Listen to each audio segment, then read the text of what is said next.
கர்த்தருடைய பரிசுத்த நாமத்துக்கு ஸ்தோத்திரம். இந்த நாளில் சங்கீத பகுதியிலிருந்து நாம் முதலாம் சங்கீதத்தை தியானிக்க இருக்கிறோம். இந்த முதலாம் சங்கீதம் நமக்கு என்ன அறிவுறுத்துகிறது என்றால், 2 வழிகளை நமக்கு தேர்ந்தெடுத்து காட்டுகிறது. நாம் எந்த வழியில் செல்ல வேண்டும் என்பதை இந்த சங்கீதத்தின் முடிவில் நீங்களே தீர்மானித்துக் கொள்ளுங்கள். இந்த சங்கீதமானது 2 வழிகளை சொல்லுகிறது. ஒன்று துர்மார்க்கருடைய வழி, இன்னொன்று நீதிமான்களுடைய வழி. இந்த சங்கீதத்தில் 3 விதமான நபர்களை பற்றி கூறுகிறது. ஒன்று, துர்மார்க்கருடைய ஆலோசனையில் நடவாமல். துர்மார்க்கர் அப்படி என்றால் யார்? எதற்கும் துணிகரமாக பாவம் செய்பவன், மற்றவர்களுக்கு எதிராக செயல்படுபவன், மற்றவர்கள் வளர்ச்சியை எப்படியாவது தடுக்க வேண்டும் என்பதை நினைப்பவன், கர்த்தருக்கு பிரியமில்லாதது எதுவோ அதை செய்பவன், அநீதி செய்பவன். இதை யார் செய்கிறார்களோ அவர்கள் பெயர்தான் துர்மார்க்கன் என்று சொல்லப்படுகிறது. அடுத்ததாக, பாவிகளுடைய வழியில் நில்லாமலும். பாவிகள் அப்படி என்றால் யார்? கர்த்தர் அருவருக்கிற, அதாவது அவருக்கு பிடிக்காத காரியங்களை செய்பவன் பாவி என்று கருதப்படுகிறான். நமது வேதம் எதெல்லாம் செய்யக்கூடாது அப்படின்னு விளக்குகிறதோ அந்த எல்லாம் செய்பவன் தான் பாவிகள். அடுத்ததாக, பரியாசக்காரன் உட்காரும் இடத்தில் உட்காராமலும். பரியாசக்காரர் அப்படின்னா யாரு?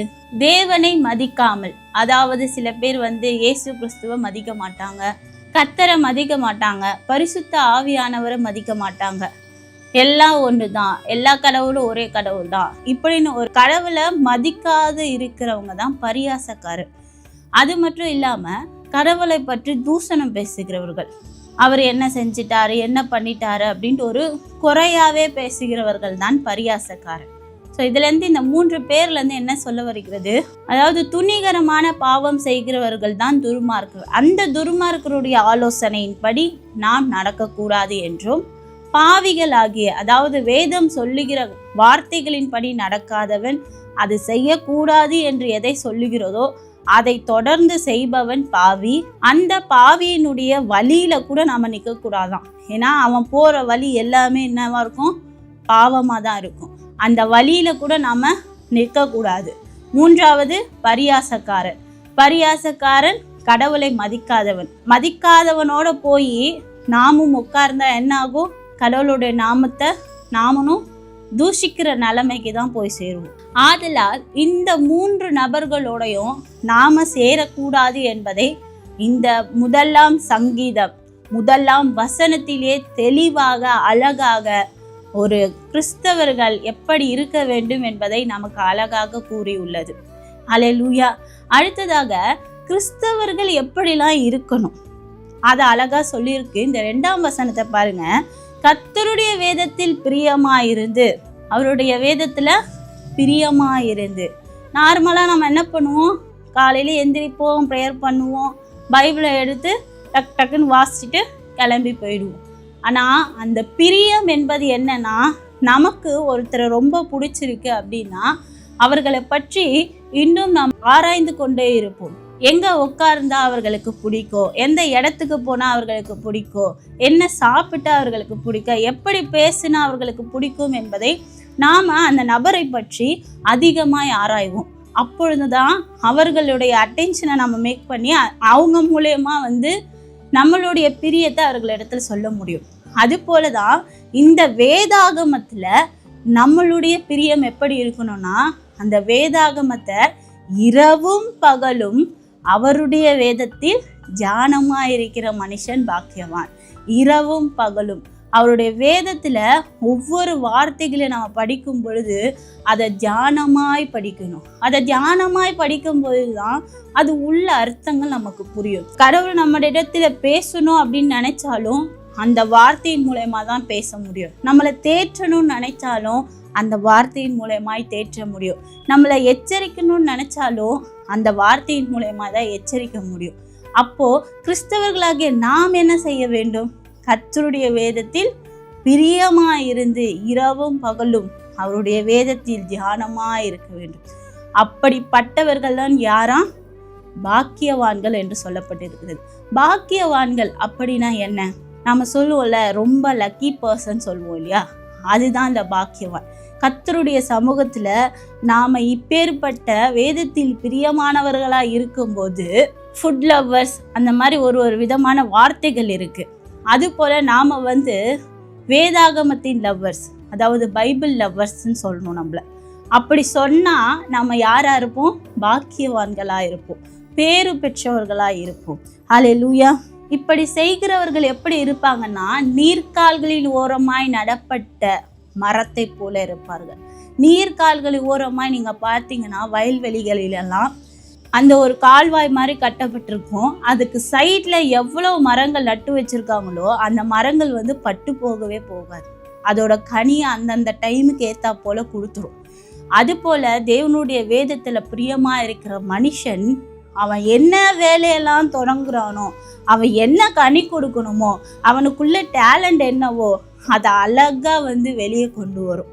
அப்போ அந்த மரம் எப்படி செழி தோங்குதோ அது போல வேதத்தை இரவும் பகலும் வாசிக்கிறவனுடைய வாழ்க்கையும் செழி தோங்கும். ஹல்லேலூயா. அடுத்ததாக நாம் மேலாக பார்த்த 3 நபர்களை பற்றி, அதிலிருந்து இந்த துர்மார்க்கர் எப்படி இருப்பாங்கன்னா, துர்மார்க்கர் அப்படி இராமல் காற்று பறக்கடிக்கும் பதரை போல் இருப்பார்கள். பதறு என்றால் என்ன? கோதுமை அறுவடை செஞ்சு அந்த கோதுமையை மட்டும்தான் எடுத்து போடுவாங்க. அதுக்கு மேலே இருக்க அந்த உம்மி தோலுன்னு சொல்லுவோம் இல்லையா, இதெல்லாம் இப்படி மேலே இப்படி சீசி விடுவாங்க. அப்படி விடும்போது காற்று வழியாக அந்த தூசிலாம் காற்றுல பறந்து போகும். அது போல் நம்ம மத்தியில் இருக்கிற துர்மார்க்கர் பறந்து போவார்களாம், தூசியை போல பறந்து போவார்கள். உங்களுக்கு எதிராக இருக்கிறவர்கள், உங்களுக்கு விரோதமாய் பேசுகிறவர்கள், கர்த்தருக்கு விரோதமாய் எழும்புகிறவர்கள், கர்த்தர் சொன்ன வேதத்திற்கு விரோதமாய் செயல்படுகிறவர்கள் எல்லாரும் எப்படி போவாங்களாம்? தூசியை போல, பதரை போல பறக்கடிக்கப்படுவார்கள். ஆகையால் துர்மார்க்கர் நியாய தீர்ப்பிலும் பாவிகள் நீதிமான்களின் சபையிலும் நிலை நிற்பதில்லை. இந்த மாதிரி இருக்கிறவங்க தேவனுடைய நியாய தீர்ப்பு நாள் அன்னைக்கு அவங்களால வரவே முடியாது. நாம மட்டும்தான் போய் சேருவோம். அவருடைய நியாய தீர்ப்புல அவர்களுக்கான வழி கூட கிடையாது. அதாவது ஏதாவது ஒரு தவறு செய்திருந்தாவது அந்த இடத்துல நியாயம் கேட்கறதுக்கு இருக்கு. நான் இந்த மாதிரி செஞ்சிட்டேன், என்னை மன்னிச்சிடுங்க, நான் இந்த மாதிரி நிலைமையில இருந்தேன், அதனால நான் செஞ்சிட்டேன் அப்படின்னு சொல்றதுக்கு கூட ஒரு வாய்ப்பு இருக்கு. ஆனா இந்த துர்மார்க்கரோ, தொடர்ந்து பாவங்கள் செய்பவர்களோ அல்லது இந்த பரியாசக்காரர்களோ என்னைக்குமே நியாய தீர்ப்புக்குள்ளாக கூட அவர்களால் நடந்து செல்ல முடியாது. அதே போல பாவிகள் நீதிமான்களின் சபையில் நிலை நிற்பதில்லை. நமது சபை நீதிமான்களின் சபையாய் இருந்தால், நீதிமான்கள் என்பவர் யார்? மேலே சொல்லப்பட்ட கர்த்தருடைய வேதத்தில் பிரியமா இருக்கிறவர்கள், அதாவது பைபிள் லவ்வர்ஸ். பைபிள் லவ்வர்ஸா நாம இருந்தோம்னா நமது சபையும் நீதிமான்களின் சபையாய் மாறும். அந்த நீதிமான்களின் சபைக்குள்ளாக பாவிகளால நிற்க கூட முடியாது, ஏன் எட்டி பார்க்க கூட அவர்களால முடியாது. அந்த அளவிற்கு தேவனுடைய அசைவாடுதல் நமது சபையில் உலாவி கொண்டிருக்கும். அல்லேலூயா. அது மட்டும் இல்லாம அந்த நீதிமான்களை தேவன் சொல்லுகிறார் பாருங்க, கர்த்தர் நீதிமான்களின் வழியை அறிந்திருக்கிறார், துர்மார்க்கரின் வழியோ அழியும். நியாய தீர்ப்பு கூட அவர்கள் தகுதி இல்லாதவர்களுடைய வழி என்னைக்கு நிரந்தரமா இருக்கும்? இருக்கவே இருக்காது. ஓரளவுக்கு தான் அவங்களால போக முடியும் அந்த வழியில. ஆனா நீதிமான்களின் வழி அப்படி இல்லை. நாம் இங்கிருந்து ஆரம்பிக்கிறோம், ஆனா நித்திய ஜீவனாக்கிய பரலோகத்துல போயும் அந்த வழியில நாம சென்று கொண்டே இருப்போம். அந்த இடத்துல தேவனோட கைகளையும் பிடித்து கொண்டு நாம் அந்த இடத்துல சென்று கொண்டே இருப்போம். ஸோ இந்த சங்கீதம் நமக்கு என்ன உணர்த்துகிறது? 2 வழிகள், ஒன்று துர்மார்க்கருடைய வழி, இன்னொன்று நீதிமான்களுடைய வழி. எந்த வழியில் நீங்கள் செல்ல போகிறீர்கள் என்பதை யோசித்து பாருங்கள். இந்த நாளிலும் நீங்களும் தேவனுக்கு விரோதமாகவோ அல்லது வேதாகமத்தை படிக்காமல் நார்மலா இருக்கிறவர்கள் போலவோ அல்லது வேதம் சொல்லுகிற பாவங்களில் ஏதாகினும் ஒரு பாவத்தை துணிகரமாய் ஒரு வாட்டி செஞ்சா போதும், அடுத்த வாட்டி செய்யும் பொழுது நமக்கே ஒரு துணிகரம் வரும். அது போல நீங்கள் அநேக தரம் ஒரே பாவத்தை திரும்ப திரும்ப செய்பவர்களாக இருந்தாலும் சரி, இன்று தேவன் உங்களை பார்த்து சொல்லுகிறார், நீ எந்த வழியை சூஸ் பண்ண போற? துர்மார்க்கத்தின் வழியா, நீதிமானின் வழியா? எந்த வழி என்பதை உங்கள் கைகளில் ஒப்படைக்கிறேன். கர்த்தர் தாமே உங்களை ஆசீர்வதிப்பாராக. மீண்டும் அடுத்த சங்கீத பகுதியில் சந்திப்போம். நன்றி.